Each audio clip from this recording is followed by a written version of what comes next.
नमस्कार, मैं हूं प्रज्ञा मिश्रा। आप देख रहे हैं उल्टा चश्मा यूसी। अगर आप मुझसे पूछेंगे कि प्रज्ञा आप जमीन पर जाती हैं, लोगों के बीच रहती हैं, आपको क्या लगता है कि आखिर बिहार कौन जीतेगा, तो मैं बिल्कुल सीधा जवाब दूंगी, ऐसे तेजस्वी जीतेंगे और वैसे एनडीए जीतेगा। और यही जवाब आपको 10 तारीख को रिजल्ट के तौर पर आपके सामने आ जाएगा।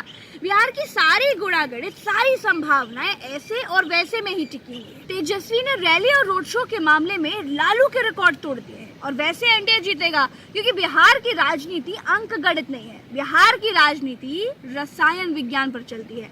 यहाँ जब 2-3 जातियों को एक साथ मिश्रण कराया जाता है तो एक नया पदार्थ बनता है, और वो नया पदार्थ होती है सत्ता।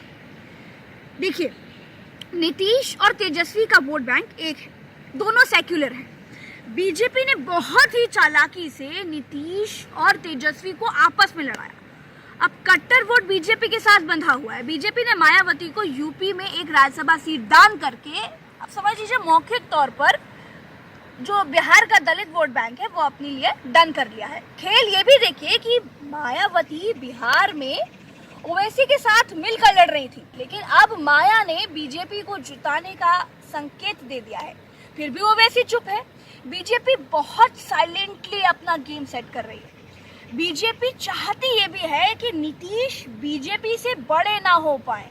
जातिगत टेस्टिंग लेबोरेटरी की रिपोर्ट ये कहती है कि बिहार में जैसा दिख रहा है वैसा है नहीं, और जो है वो दिख नहीं रहा है।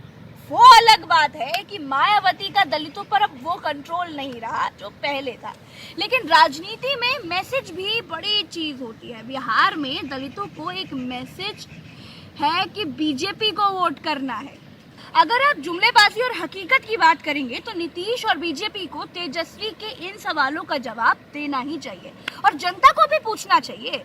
प्रधानमंत्री जी ये बताएं कि एनडीए की नीतीश सरकार अपने कुल बजट का केवल 2% ही महादलितों पर क्यों खर्च करती है। प्रधानमंत्री जी बताएं कि बिहार के युवाओं को पीएचडी, इंजीनियरिंग, एमबीए, एमसीए करने के बाद भी चपरासी और माली बनने के लिए फॉर्म क्यों भरने पड़ते हैं।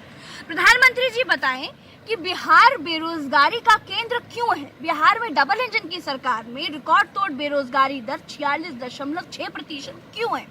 प्रधानमंत्री जी बताएं कि डबल इंजन की सरकार होने के बावजूद भी 2014 में किए गए उनके वादे के मुताबिक अभी तक बिहार विशेष राज्य का दर्जा क्यों नहीं प्राप्त कर सका। प्रधानमंत्री जी बताएं कि मनरेगा योजना के अंतर्गत करवाए गए कामों का भुगतान मजदूरों को पिछले 4 महीने से क्यों नहीं किया गया है। कौन दोषी है, केंद्र या राज्य। प्रधानमंत्री जी बताएं कि देश के सबसे गरीब राज्यों में से एक बिहार में कुपोषण और भुखमरी पर कुल बजट का 2% से भी कम क्यों खर्च होता है। 15 साल से एनडीए सरकार रहने के बावजूद भी बिहार में कुपोषण और भुखमरी क्यों है।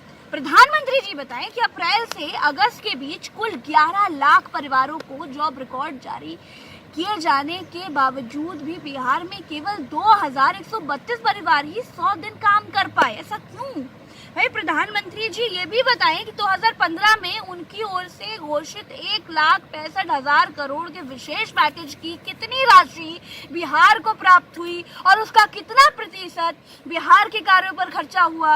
अगर पूरी राशि जारी नहीं हुई तो उसका जिम्मेवार कौन है। अब जब आपके सामने राम मंदिर की बात की जाए, जब आपके सामने धारा 370 का महिमा मंडन किया जाए, अब जब आपको पाकिस्तान और मुसलमान का अंतर समझाया जाए, तो बिहार के चुनाव में आप बिहार की बात कीजिएगा। अपनी बेरोजगारी, पढ़ाई, पलायन, शिक्षा, सड़क की जरूर सोचिएगा, क्योंकि बिहार के कल्याण में ही आपका कल्याण है। चलते हैं। जय राम जी।